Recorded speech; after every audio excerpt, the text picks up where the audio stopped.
Kolkata night റൈഡേഴ്സിനെയും കെട്ടിക്കെട്ടിച്ച് IPL തുടരെ രണ്ടാം വിജയം കൊയ്തിരിക്കുകയാണ് 5 തവണ ചാമ്പ്യന്മാരായ ചെന്നൈ സൂപ്പർ കിങ്സ്.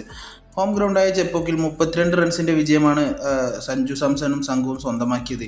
ഈ വിജയം പോയിന്റ് പട്ടികയിൽ ഒരു സ്ഥാനം മെച്ചപ്പെടുത്തി 8ാം സ്ഥാനത്ത് കയറാനും അവരെ സഹായിക്കുകയും ചെയ്തുട്ടാ. കൂടാതെ മലയാളി സൂപ്പർ താരം സഞ്ജു സാംസൺ ഈ കളിയിൽ ടോപ്പ് സ്കോററായിട്ട് മാറുകയും ചെയ്തിട്ടുണ്ടായിരുന്നു കേട്ടോ. 48 റൺസ് എടുത്തിട്ട് അദ്ദേഹം പുറത്തായിരുന്നു എങ്കിൽ കൂടി അദ്ദേഹത്തിൻ്റെ ആ ഒരു ബാറ്റിംഗ് മികവ് എന്തായാലും ടീമിന് നല്ല മുതൽക്കൂട്ടായിട്ടുണ്ടായിരുന്നു.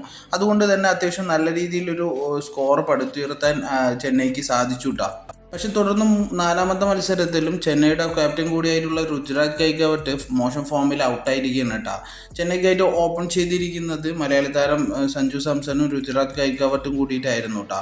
25 റൺസിൽ നിൽക്കുന്ന സമയത്ത് തന്നെ ഋതുരാജ് ഗൈക്വാഡ് ഔട്ടാകുകയാണ് ഉണ്ടായിട്ടുണ്ടായിരുന്നത്.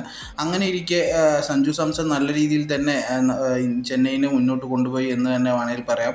കൂടെ സപ്പോർട്ടിനായിട്ട് യുവതാരം ആയുഷ് മാത്രം കൂടി ചേർന്നതോടുകൂടിയിട്ട് തന്നെ 6ാമത്തെ ഓവറിൽ 72 റൺസ് എന്ന് പറഞ്ഞ ആ പവർ പ്ലേയിൽ ഏറ്റവും നല്ലൊരു സ്കോറിൽ എത്തുകയും ചെയ്തു. ആ 72 റൺസിൽ നിൽക്കുന്ന സമയത്ത് ലോങ് ഹിറ്റിന് ശ്രമിച്ച ആയുഷ് മാത്രം ഔട്ടാകുകയുണ്ടായിട്ട്.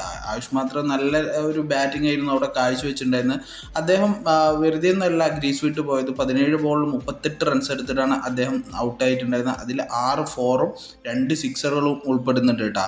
പിന്നെ അതിനുശേഷം സഞ്ജു സാംസന്റെ വൺ മാൻ ഷോ ആയിരുന്നു. അത്യാവശ്യം നല്ല രീതിയിൽ തന്നെ ബാറ്റ് ചെയ്ത അദ്ദേഹം 48 റൺസിൽ നിൽക്കെ ക്ലീൻ ബൗൾഡ് ആയിരുന്നു ഉണ്ടായിരുന്നത് കേട്ടോ. അദ്ദേഹത്തിൻ്റെ ഒരു നല്ല ഇന്നിങ്സ് തന്നെയായിരുന്നു ഇന്നലെ കാഴ്ചവെച്ചത്. അതിനുശേഷം വന്ന ബാറ്റ്സ്മാൻമാർ നല്ല രീതിയിൽ തന്നെ ചെന്നൈനെ സപ്പോർട്ട് ചെയ്യുകയുണ്ടായിരുന്നു. അതുകൊണ്ട് തന്നെ ചെന്നൈയുടെ ബാറ്റിംഗ് ഫസ്റ്റ് ഇന്നിങ്സ് വന്നിട്ട് 192 റൺസിന് അവസാനിച്ചു.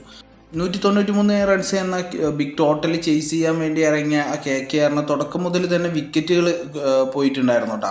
ഫസ്റ്റ് 13 റൺസിൽ നിൽക്കുമ്പോൾ തന്നെ ഫിൻ അലൻ ഔട്ടായി ഉണ്ടായിരുന്നു. അതിനുശേഷം സുനിൽ നാരായൺ 29 റൺസിൽ നിൽക്കുമ്പോൾ തന്നെ ഔട്ടായി. അതിനുശേഷം തുടരെ ഇടവേളകളിലായിട്ട് വിക്കറ്റുകൾ വീണതോടുകൂടിയിട്ട് തന്നെ KKRന് കാര്യമായിട്ട് ഇന്നിങ്സിൽ ഒന്നും തന്നെ ചെയ്യാനുണ്ടായിരുന്നില്ല. അവസാനം കുറച്ചെങ്കിലും നല്ല ബാറ്റിംഗ് കാഴ്ചവെച്ചത് റോമാൻ പവലും അതേപോലെ തന്നെ രമൺദീപ് സിംഗും കൂടി ചേർന്നിട്ടായിരുന്നു. 63 റൺസിൻ്റെ ഒരു പാർട്ട്ണർഷിപ്പ് അവിടെ പടുത്തുയർത്തിയിട്ടുണ്ടായിരുന്നു കേട്ടോ. അതേപോലെ തന്നെയായിരുന്നു അജിങ്ക്യ രഹാനെയും അങ്ക്രിഷ് രഘുവംശിയും ചേർന്നിട്ട് ഒരു നല്ലൊരു ഇന്നിങ്സ് അവിടെ കാഴ്ചവെച്ചിട്ടുണ്ടായിരുന്നു. ഇവരുടെ 4 പേരുടെയും ഒരു ഇന്നിങ്സ് മാത്രമാണ് പറയാൻ KKRന് ഉണ്ടായിരുന്നുള്ളൂ.